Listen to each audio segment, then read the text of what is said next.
Before getting started, a quick warning that this video will contain spoilers up to the end of episode 5. This episode begins in the inner city. Outside a drug processing house, two men taking a smoke break were approached by a super named Titan. He's not the toughest super around, but can definitely take bullets from small firearms as he charges through the two would-be guards and into the facility. After taking a storm of bullets, Titan flings a forklift, pinning down the boss of these criminals. He then proceeds to neutralize all thugs in the area, appearing to use only the necessary force. One of the goons pulls out a heavy cannon that looks intentionally designed to deal with those sporting super levels of endurance, one of the bullets ricocheting off of Titan and tearing apart a nearby thug. This seems to warrant a more lethal level of force. Titan grabs a nearby pistol and hurls it into the gunman, splitting his skull. The low-level criminals begin to flee, realizing that the fight is lost. This group is apparently run by a Mr. Liu. Holding up the local boss, Titan promises to be less gentle the next time his turf is stepped on, then snaps the man's neck. The message was meant for one of the people still around to hear it, a teenager by the looks of it. Titan told him not to be stupid, that he was cutting him a break, but then the kid shot him in the face with a sawed-off shotgun. Surprisingly, Titan didn't kill him and just told him to run again, which the kid quickly obliged this time. We cut to Kill Cannon and Invincible having another fight in the streets. Once again, Kill Cannon proved to be no match for the new hero. At high school, we see Amber waiting in frustration for Mark, not aware of his secret hero business. Arriving just in time to be 20 minutes late, Mark tries to console Amber with Japanese cheesecake, which for any other person would have easily taken more than 20 minutes to get and bring to the school. Needless to say, it leaves her confused. Titan burns down a building apartment and is questioned about the justness of his actions by one of the former residents. Titan approaches and again shows some of his humanity by giving the newly homeless a handful of cash and the location of a place where they can all stay for a few weeks while planning their next steps. Invincible is fighting what appears to be a superwoman with the head of a Wookiee, knocking her out with the not-so-subtle method of hurling her through the corner of an apartment building. His careless actions result in the apartment building's collapse. While both he and Titan from the previous scene had very different intentions, the outcome was much the same. At work, we learn that it's been about 3 months since Mark became invincible, and that he's been late to work on no less than 12 occasions since. In response to his boss's ridicule, Mark quits his job. Next, we see Titan up on a building top, threatening to drop a man off it because he owes money to Titan's boss. Seeing that the man has a kid, Titan spares his life and gives him 2 days to come up with the funds. We then cut to a training scene between Omni-man and Invincible. They're trying to get the location of the mad scientist's gravity bomb with little cooperation from the villain. Invincible doesn't want to be mean and scare the villain into cooperating, so Omni-man takes the reins, grabbing then dropping the now free-falling villain. He tells Mark that he will catch the villain in a second. This little diversion causes Mark to be late to class again, resulting in a chat with the principal about his attendance issues. Titan is breaking into a research facility to steal an advanced-looking microchip. When confronted by the security guards, he asks, "Your life's worth minimum wage, or do you want to fire your guns in the air, say you tried your best, and we all walk away happy and alive?" Showing the kind of wisdom you might expect from sane human beings, they comply, letting Titan leave and firing off a few shots into the ceiling for good measure. Again though, Titan could have been ruthless here, instead choosing to spare lives where he could. Mark blows off another date with Amber, and then we finally get to see who Titan has been working for this whole time, a rich criminal mastermind named Machine Head. After delivering the advanced microchip, Titan says his debt has been paid in full, and he's done. Machine Head uses the knowledge of where Titan's family lives to blackmail him into a sort of indentured service, with no escape in sight. Next, we see Mark saving the world, or at least a country, from what Omni-man considers to be a small asteroid. Mark is apparently missing his obligation to have dinner with Amber and meet her mom. After Omni-man gives Mark the "you have bigger responsibilities now" talk, he allows Mark to go. Mark is a little late, actually a whole 2 hours, but brings more Japanese cheesecake. Amber has a serious discussion with Mark, asking if she's important to him. She of course is important, but Mark isn't quite ready to tell her about his hero business, so instead frames it as important family business and vows to do better going forward.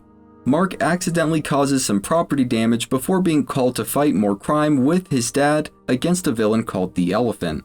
We finally see the reason for all of Titan's criminal activity. He's doing it for his daughter Fiona and wife Vanessa.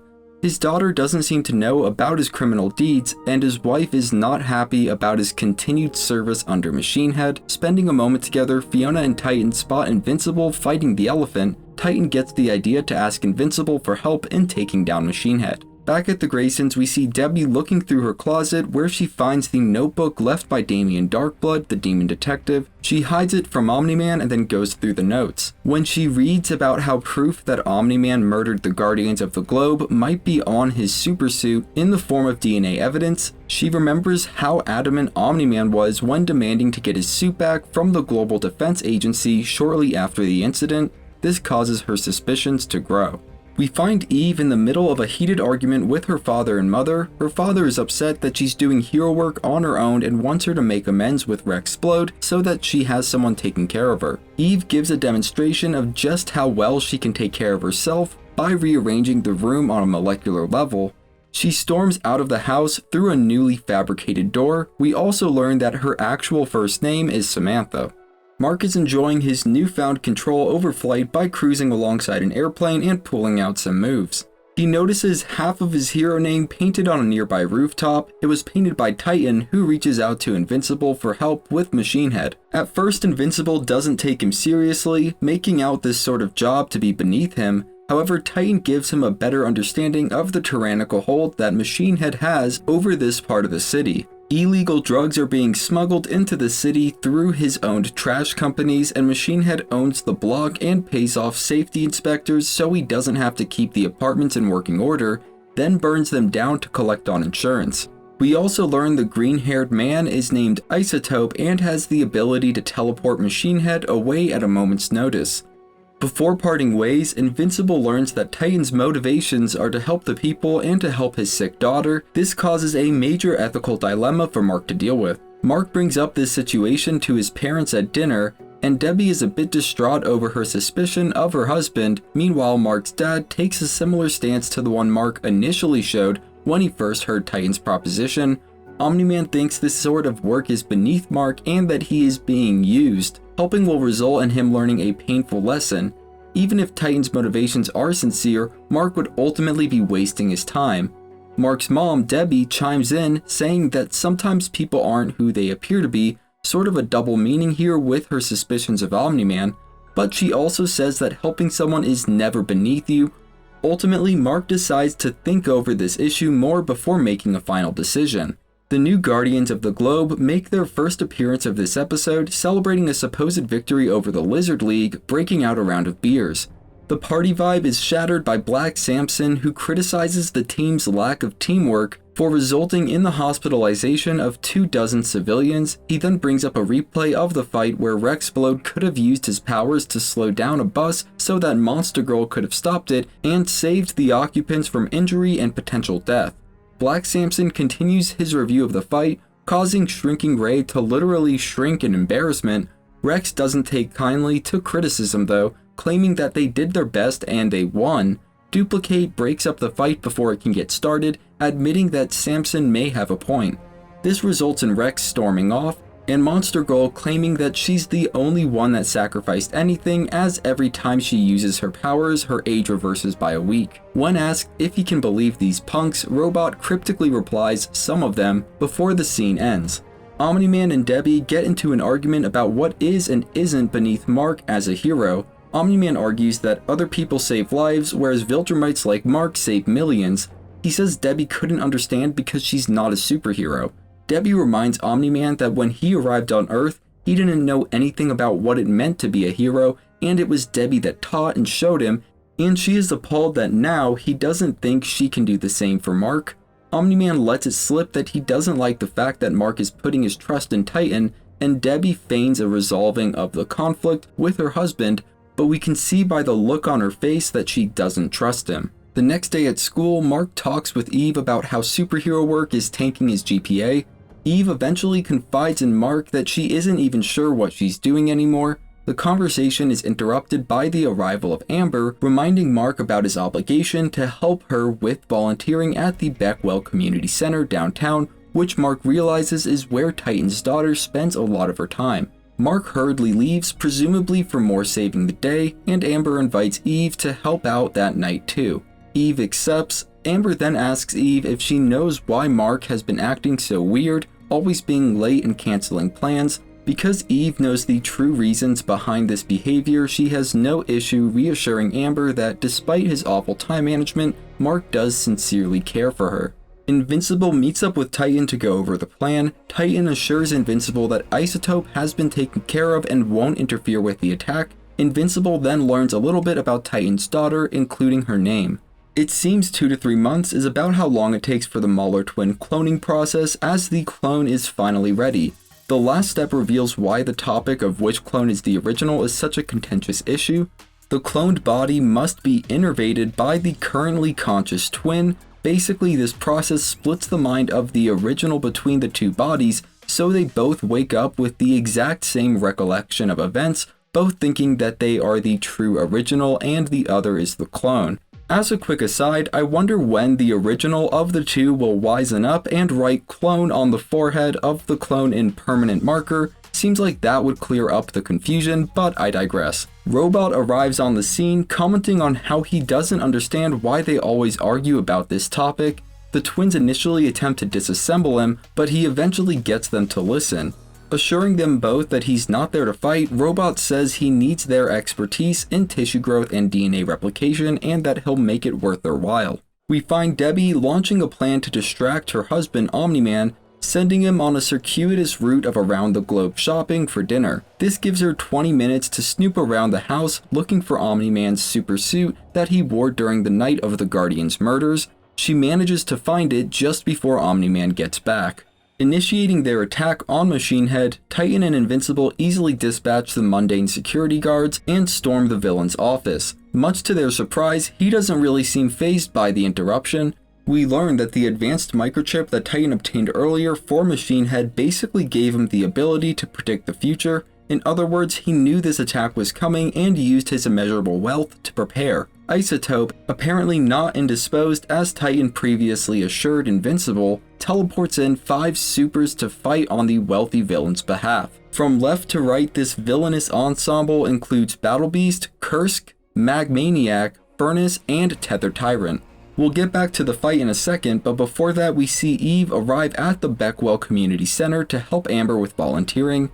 At this point, it seems pretty obvious that Mark isn't gonna make it, but at least Eve is there to provide company and maybe some support on Mark's end. We see that Invincible and Titan are not faring so well against the gaggle of villains. Titan gets manhandled by Battle Beast, leaving Invincible to get shocked, seared, squeezed, and pummeled by the lot. As the shot zooms out of the building to watch Invincible get launched into the air by Battle Beast's hammer, we see that Omni-man is witnessing the fight from on high, making no motion to step in. We can only assume that he wants his son to learn the lesson he feels is owed. Invincible is bound and shocked as Magmaniac begins to melt Titan's armor. The whole injustice of the situation triggers a deep and primal rage in Invincible's gut. He tears free of Tether Tyrant's grasp, swiftly incapacitating him as well as Kursk and Magmaniac. Caught up in his own bluster, Invincible didn't even see the hand of Battle Beast as it collided with his face and slammed it into the ground, ending his mini rampage. This is juxtaposed with a scene at the community center where Amber begins to worry because Mark isn't returning her texts, which he has never failed to do before. Cutting back to the fight, we see Titan getting whipped around by the recovered Tether Tyrant while Battle Beast savagely beats the pulp out of Invincible. Just as all hope seems lost, the new Guardians of the Globe burst onto the scene. Cecil called them to the scene after getting an anonymous tip, probably Omni-man's doing. The team's arrival initially catches the gang of villains off guard as they're beaten back. However, the evil supers are eventually able to marshal their own forces and demonstrate more effective coordination than the Guardians, proving Samson's earlier point on the lack of teamwork, and this leads to the Guardians quickly being taken out of the fight. Battle Beast in particular is an extremely formidable opponent, bringing down Black Samson, Robot, rex-splode, and Shrinking Ray practically single-handedly. Turning back to Invincible, he comments on how he was promised this world offered worthy opponents and that he's disappointed. Momentarily incapacitated, the Guardians are helpless to intervene as Battle Beast swings his mace down on Invincible's abdomen, mortally wounding him. Incensed by the apparent murder of Invincible, Black Samson ejects from his power armor and charges the feline alien. Battle Beast catches Black Samson's fist and snaps it at the wrist, eliciting a scream as bones are exposed. Battle Beast slams his face into the ground and unceremoniously tosses him aside. At the sight of Samson's unconscious form, Monster Girl smashes Kursk into the wall, knocking him out, and leaps to attack Battle Beast. Battle Beast lets Monster Girl get in some good hits, but then seizes her by the neck, slams her into the ground, and stomps on her chest, the action accompanied by the sound of crunching bones. He then grabs a hold of 2 large stones and slams them together around Monster Girl's head. Robot finally recovers enough to rise from the ground, shouting no in a much more human-sounding voice, and blasting Battle Beast back with a mighty laser beam. Rex, Robot, Duplicate, and Shrink Ray group up, glancing between the broken forms of Monster Girl, Invincible, and Black Samson. This triggers a burst of resolve in the remaining Guardians as they launch a coordinated attack on the group of villains. Though it isn't clear why, Battle Beast merely watches as the remaining Guardians succeed where they previously failed, bringing down Furnace, Magmaniac, Kursk, and Tether Tyrant for good this time. After watching the scene unfold, Battle Beast says, "Pathetic, this battle is beneath me." As he activates his teleportation device, he utters, "There is no honor in killing insects," then mercifully he leaves. While none of the Guardians have actually died, it is clear that both Monster Girl and Black Samson are at death's door, requiring immediate medical attention. Machine Head comments on the unexpected turn of events, then calls to Isotope for evacuation. Isotope isn't there though, and Rex knocks the villain leader out cold. Invincible awakens to find Titan standing over him. He apologizes for how things played out, but insists that he's gotta take care of his own, leaving Invincible to live or die on his own. Amber and Eve are finishing up service at the community center, and Eve remarks at Amber's dedication to make the world a better place. While Amber doesn't seem outright angry by Mark's no-show, she does seem very disappointed and maybe a bit worried. Cutting back to Mark, we see that the Global Defense Agency has arrived on the scene with emergency evac personnel. Mark is still alive and conscious, but he's losing blood at an alarming rate. Robot is applying defibrillators to Monster Girl as nearby medics comment on Samson's grave condition. Cecil comments that they need Invincible and to do whatever it takes to save him, and also to get a blood sample to their lab just in case. Cecil decommissions Machine Head and removes the stolen microchip, neutralizing any threat he poses before carting him off. Just before passing out, Mark glimpses his father watching him through the makeshift sun window before vanishing out of sight. Moments later, and Mark slips away into the sweet embrace of unconsciousness. Amber and Eve are cleaning up at the community center when Eve gets a call informing her on the grave condition of Mark and the other members of the New Guardians. Gasping at the news, she turns to Amber and apologizes, saying that she has to go. Amber asks what's wrong and if it was Mark. We see what it was as the GDA medics cart off the casualties from the recent fight. We also see Debbie in shock and worry as she receives the news for herself, Omni-man arriving home around the same time, feigning a surprised look. Before leaving, Eve tells Amber, "I know it's hard to love someone when they don't seem to love you back, but Mark loves you. He'd be here if he could."